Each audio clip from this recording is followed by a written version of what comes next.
तो दोस्तों सबसे पहले हम जानेंगे कि भारत के ऐसे कौन कौन से राज्य हैं जहां पर बंदरगाह पाए जाते हैं। ठीक है, तो आपको बस इतना सा ध्यान देना है कि भारत के जितने भी तटीय राज्य हैं, तटीय राज्य वे राज्य जिसकी सीमा समुद्र से छूती है। जैसे कि भारत के 9 राज्य हैं जो तटीय राज्य कहे जाते हैं, जैसे कि गुजरात, महाराष्ट्र, गोवा, कर्नाटक, केरल, तमिलनाडु, आंध्र प्रदेश, उड़ीसा और पश्चिम बंगाल। ठीक है, तो यह भारत के तटीय राज्य हैं। ठीक है, पश्चिम में देखा जाए तो अरब सागर है और पूरब में देखा जाए भारत के तो बंगाल की खाड़ी है।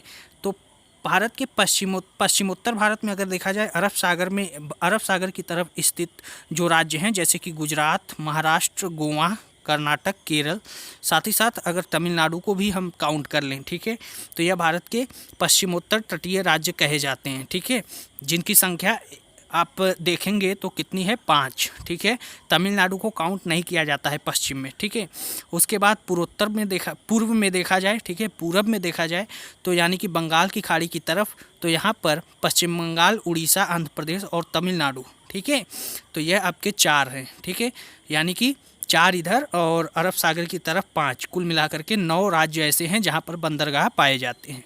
ठीक है, चलिए अब शुरू करते हैं, देखते हैं ट्रिक के साथ हम पढ़ेंगे, बहुत ही अच्छा वीडियो होने वाला है। ठीक है,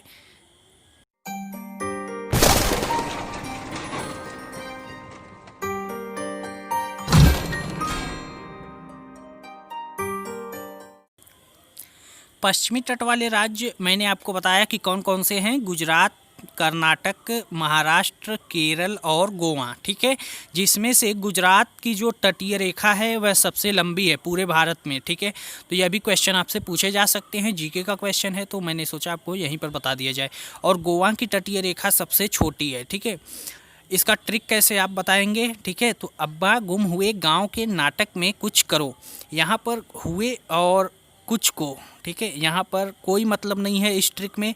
और अब्बा यानी कि अरब सागर। ठीक है, तो अरब सागर के किनारे यह तटीय रेखा है और गुजरात, महाराष्ट्र, गांव से गोवा और के नाटक से आपका बनेगा कर्नाटक और करो से बनेगा केरल। एक बार फिर से सुनिएगा, अब्बा गुम हुए गांव के नाटक में कुछ करो, यानी कि अरब सागर के तरफ जो स्थित है, ठीक है, पश्चिमी तट वाले राज्य, उसको आप कैसे बताएंगे, तो गुजरात, महाराष्ट्र, गोवा, कर्नाटक और केरल। ठीक है, अब हम जान लेते हैं पूर्वी तट वाले राज्य, यानी कि बंगाल की खाड़ी में जो हैं। ठीक है, तो बंगाल की खाड़ी में जो हैं उसको आप कैसे याद करेंगे, उसको भी याद करने का ट्रिक है। ठीक है, बहुत ही बेहतरीन।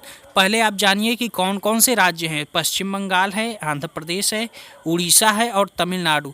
4 राज्य पूर्वी तट पर स्थित हैं। ठीक है, बंगाल की खाड़ी की तरफ। ठीक है, बंगले में पक्षी उड़ी आम के बगीचे में तब मिली अपने परिवार से। ठीक है, तो बंगले यानी कि बंगाल की खाड़ी की तरफ। ठीक है, पूर्वी तट पर, और से और के बगीचे में, और लास्ट का जो अपने परिवार से है इसका कोई मतलब नहीं है इस ट्रिक में। ठीक है, इसको आप निकाल दीजिए। और पक्षी से बनेगा पश्चिम बंगाल, उड़ी से उड़ीसा, आम से आंध्र प्रदेश और तब से मिलेगा तमिलनाडु और मिली से आपका बनेगा, ठीक है, तमिलनाडु। तो 4 राज्य आपका कहाँ पर स्थित है, पूर्वी तट वाले राज्य। ठीक है, बंगाल की खाड़ी की तरफ। ठीक है, तो मैंने आपको बता दिए 9 राज्य ऐसे हैं जो तटीय राज्य कहे जाते हैं और इन्हीं राज्यों में बंदरगाह पाए जाते हैं। ठीक है, बंदरगाह जो होते हैं वह पट्टन कहे जाते हैं, वहाँ से समुद्र के रास्ते माल की ढुलाई होती है, तो जाहिर सी बात है जो समुद्र के किनारे राज्य स्थित होंगे उन्हीं राज्यों में बंदरगाह पाए जाएंगे। तो 9 राज्यों में भारत के बंदरगाह पाए जाते हैं। तो चलिए अब हम देखते हैं कि कौन कौन से बंदरगाह हैं इन राज्यों में। ठीक है,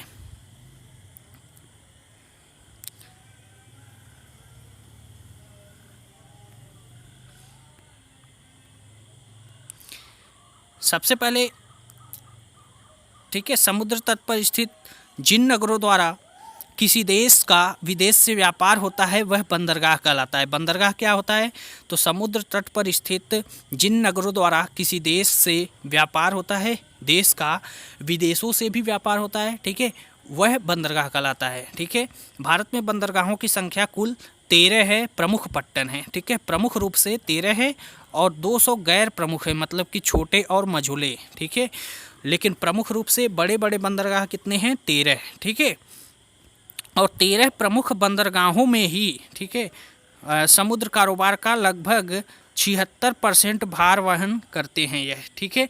जो हमारे 13 प्रमुख बंदरगाह हैं, ठीक है, वह समुद्र व्यापार का लगभग 76% भार वहन करते हैं और इनमें भी सबसे अधिक कारोबार विशाखापट्टनम करता है, जो कि आंध्र प्रदेश राज्य में है, ठीक है।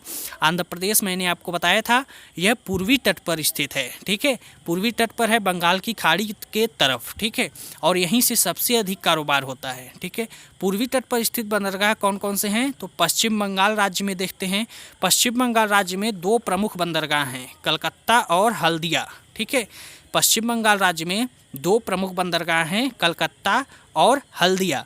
तो इसको कैसे याद करेंगे आप, ट्रिक है कि बंगले पर आना कल हल्दी लगाना, ठीक है। तो इसको बंगले से आपका हो जाएगा, ठीक है, पश्चिम बंगाल, और कल से हो जाएगा कलकत्ता, और हल्दी से हो जाएगा हल्दिया, ठीक है। बंगले से हो जाएगा आपका पश्चिम बंगाल, और कल से हो जाएगा कलकत्ता, और हल्दी से हो जाएगा हल्दिया, ठीक है। आई बात समझ में। उसके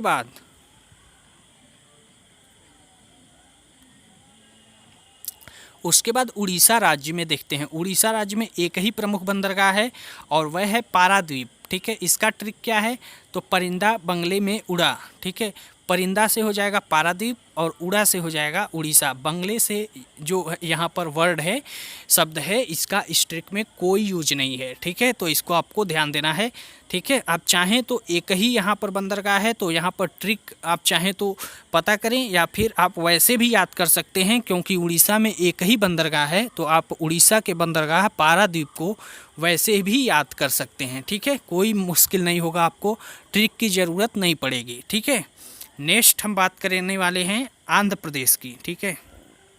आंध्र प्रदेश का जो बंदरगाह है, ठीक है, आंध्र प्रदेश का जो बंदरगाह है वह है हमारा विशाखापट्टनम, जहाँ से सबसे अधिक कारोबार होता है, ठीक है।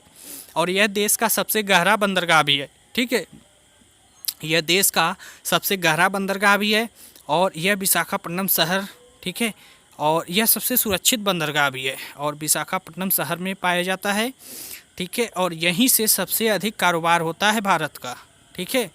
ट्रिक कैसे आप याद करेंगे, अंधे को विष खाने में मत देना, अंधे को विष खाने में मत देना, ऐसे आप याद कर सकते हैं।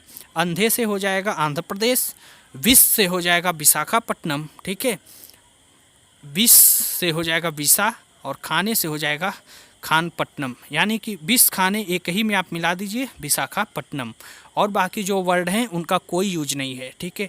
तो अंधे से हो जाएगा आंध्र प्रदेश, और विष खाने से विशाखापट्टनम। तो आंध्र प्रदेश में एक ही प्रमुख बंदरगाह है और वह है विशाखापट्टनम, ठीक है। अगला बात करते हैं तमिलनाडु। तमिलनाडु में कौन सा प्रमुख रूप से बंदरगाह है, तो वह है आपका चेन्नई, ठीक है। चेन्नई एक कृत्रिम बंदरगाह है। कृत्रिम बंदरगाह मतलब एक होता है प्राकृतिक बंदरगाह, ठीक है। प्राकृतिक बंदरगाह मतलब प्रकृति के द्वारा बनाया, ठीक है, जो कि समुद्र में कटे फटे जगहों पर बन जाता है और वहाँ से व्यापार चालू हो जाता है। लेकिन कृत्रिम बंदरगाह सरकार के द्वारा बनाना पड़ता है, ठीक है, जहाँ पर ज़रूरत महसूस होती है, ठीक है। तो कृत्रिम बंदरगाह बनाया गया तमिलनाडु में, चेन्नई में, ठीक है। और यह चेन्नई का बंदरगाह जो है, ठीक है, वह कंबरजुआ नहर पर बनाया गया है, ठीक है। यह एन्नोर जो है वह देश का सबसे बड़ा कंप्यूटराइज्ड एवं निगमित बंदरगाह है, ठीक है। आई बात समझ में। और टूटीकोरिन देश के सबसे दक्षिण में स्थित बंदरगाह है, ठीक है। मत्स्य पालन के नाम से जाना जाता है, मत्स्य पट्टन के नाम से, क्योंकि यहाँ पर टूटीकोरिन जो है, यहाँ पर मछली पालन बहुत अधिक होता है, ठीक है। टूटीकोरिन में मछली पालन बहुत अधिक होता है, इसीलिए इसे, और यह सबसे दक्षिण में स्थित बंदरगाह भी है, यह भी क्वेश्चन आपसे पूछे जाते हैं। तो यहाँ पर मछली पालन बहुत अधिक होता है, इसीलिए इसे मत्स्य पट्टन के नाम से भी जाना जाता है, ठीक है। अगला जो हमारा है, ठीक है, पश्चिमी तट पर स्थित बंदरगाह देख लेते हैं। पश्चिमी तट पर स्थित बंदरगाह प्रमुख रूप से पहले नंबर पर आता है गुजरात, ठीक है। गुजरात आता है। गुजरात जो है, गुजरात में एक ही प्रमुख बंदरगाह कांडला, ठीक है, जिसका नया नाम दीनदयाल कर दिया गया, ठीक है। गुजरात जो है उसमें एक ही प्रमुख बंदरगाह है कांडला, ठीक है, जिसका नया नाम दीनदयाल कर दिया गया। यह एक ज्वारीय बंदरगाह है, मुक्त व्यापार क्षेत्र इसको घोषित कर दिया गया और आयात पत्तन बंदरगाह है। ठीक है, कैसे याद करेंगे, ट्रिक क्या है, कैंडल लेकर लोग गुजरे रात में, कैंडल मतलब कांडला, गुजरे रात मतलब गुजरात। ठीक है, तो आप चाहें तो ट्रिक से भी याद करें, लेकिन मैं तो यही कहूँगा कि ट्रिक जो है भूल जाता है। आप चाहें तो एक ही बंदरगाह है, तो इसलिए आप तुरंत के तुरंत याद कर लीजिए कि कांडला जो है वह गुजरात में स्थित है बंदरगाह। ठीक है, तो एक ही बंदरगाह है, तो आपको ज़्यादा दिक्कत नहीं होनी चाहिए।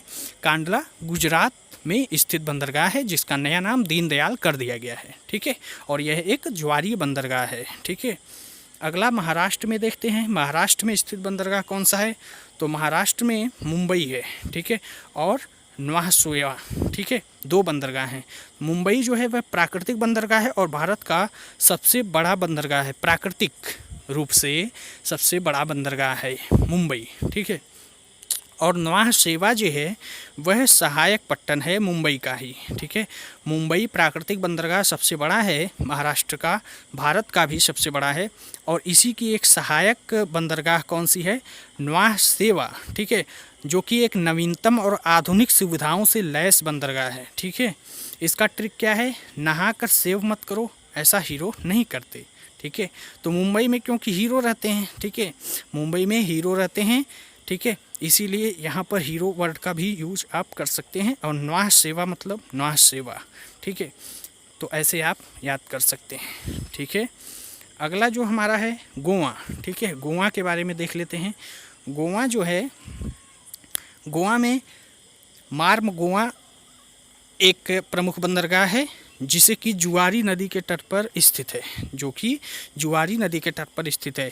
मामा गांव गए जुआ खेलने, ऐसे आप याद कर सकते हैं। ट्रिक इसका है, तो मामा गांव यानी कि मार्म गोवा, और जुआ यानी कि जुआरी नदी पर स्थित। ठीक है, ऐसे आप याद कर सकते हैं। उसके बाद कर्नाटक बंदरगाह। ठीक है, कर्नाटक बंदरगाह के बारे में भी पूछा जाता है, तो यहाँ पर भी देख लेते हैं। कर्नाटक बंदरगाह जो है,